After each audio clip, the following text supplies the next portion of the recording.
மருத்துவர் அன்புமணி ராமதாஸ் அவர்கள் தலைமையில் பாட்டாளி மக்கள் கட்சி இயங்குகிறது என்பதை ஏற்றுக்கொண்டிருக்கிறார்கள். நான் திரு ஜி கே மணி அவர்கள் சொன்ன அந்த செய்திக்கு உரிய விளக்கத்தை உங்களிடத்தில் நான் சொல்ல ஆசைப்படுகிறேன். முகவரி மோசடி அப்படின்னு சொல்றார். திடீரென்று நேற்று தான் தெரிந்தது என்றார். 25 வருடம் கட்சியினுடைய தலைவராக இருந்தவர். பல்வேறு தருணங்களில் சட்டமன்றத்தில் பொது இடங்களில் கட்சிக்காக பேசியவர். இப்படிலாம் ஒரு அபாண்டமா பேசுவது என்பது திரு கௌரவ தலைவர் அவர்களுக்கு அது கௌரவமா என்ற கேள்வியை நான் கேட்க விரும்புகிறேன்.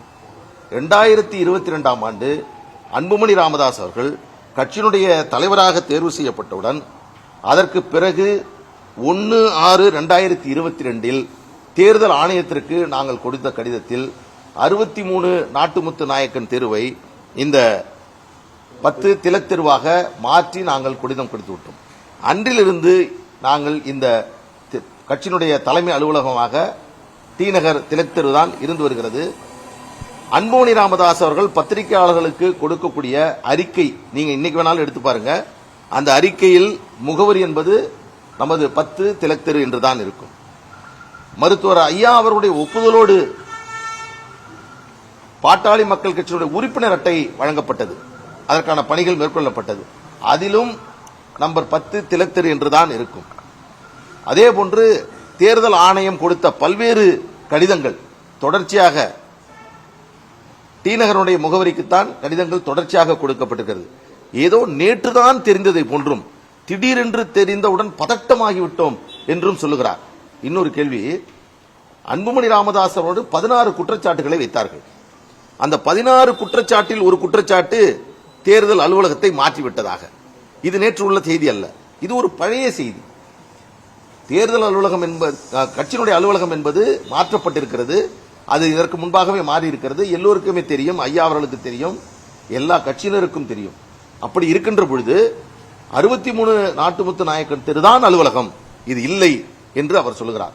அப்படின்னு சொன்னா நான் மரியாதைக்குரிய கௌரவ தலைவர் ஜி கே மணி அவர்களை பார்த்து கேட்கிறேன், பிறகு எப்படி தைலாபுரத்தில் பாட்டாளி மக்கள் கட்சியினுடைய உறுப்பினர் சேர்க்கைக்கான அந்த படிவத்தை, முதல் படிவத்தை பத்திரிகையாளர்களிடம் மரியாதைக்குரிய ஜி கே மணி அவர்கள் தூக்கி காண்பிக்கின்றார். அதில் அந்த முகவரி அட்டையில் தைலாபுரம் விழுப்புரம் மாவட்டம் என்று இருந்தது. எப்படி மாறியது? 63 நாட்டுமுத்து நாயக்கன் தெரு இப்பொழுது என்று சொல்லக்கூடியவர் எப்படி தைலாபுரத்திற்கான முகவரிக்கு மாற்றி அவர் ஒரு செய்தியை வெளியிட முடியும்? நான் இன்னொரு பகிரங்கமான ஒரு செய்தியை சொல்றேன். திரு ஜி கே மணி அவர்கள் நேற்றுதான் இதுவும் சமூக வலைதளத்தில் பிரபலமாக வந்தது. 30/3/2013 63 நாட்டுமுத்து நாயக்கன் தெரு என்பது பயன்படுத்த முடியாத அளவிற்கு, அங்கு வரக்கூடிய வாகனங்கள் நிறுத்த முடியாத அளவிற்கு, அந்த இடத்தில் பத்திரிகையாளர்கள் வந்து செல்ல முடியாத அளவிற்கு மிக நெருக்கடியான போக்குவரத்து நெரிசல் மிகுந்த பகுதி. அதனால் அது அலுவலகமாக இருந்தாலும் கூட தலைவர்கள், நிர்வாகிகள் அங்கே சென்று வரக்கூடிய பழக்கம் என்பதே இல்லை. அதன் காரணமாக அதை மாற்ற வேண்டும் என்ற நீண்ட காலமாக அது இருந்தது. அதன் காரணமாக 30/3/2013 திரு ஜி கே மணி அவர்கள் தேர்தல் ஆணையத்திற்கு ஒரு கடிதத்தை எழுதியிருக்கிறார். அவருடைய கையொப்பம் கீழே கையெழுத்தோடு சேர்ந்து தேதியோடு வெளியிட்டிருக்கிறார். இதுல ஏறக்குறைய 12 வருஷத்துக்கு முன்னாடி இதுல அவர் என்ன சொல்லியிருக்காருன்னா, 63 நாட்டுமுத்து நாயக்கன் தெருவை நமது 1 மதுரை வீரன் கோயில் தெரு, கோயில் ஸ்ட்ரீட், உங்களுக்கு தெரியும், பொங்கு தமிழ் அறக்கட்டளை அலுவலகம்.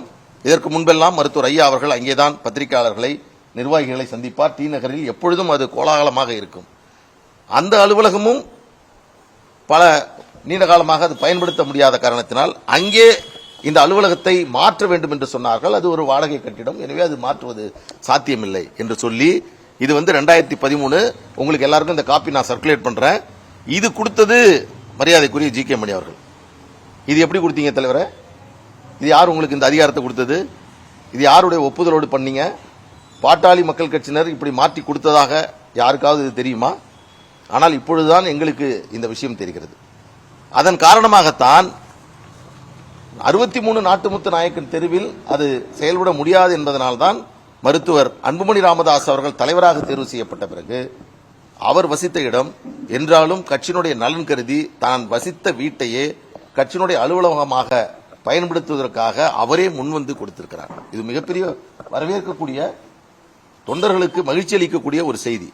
ஆனால் அதை இன்றைக்கு விமர்சனம் செய்து அவர் சொல்லுகிறார். எனவே இந்த அலுவலக மாற்றம் என்று சொல்வது என்பது நேற்று வழங்கப்பட்ட அங்கீகாரத்தினுடைய அதனுடைய தன்மையை நீர்த்து போக செய்வதற்காக திரு கௌரவ தலைவர் அவர்கள் நடத்தக்கூடிய ஒரு கபட நாடகம்.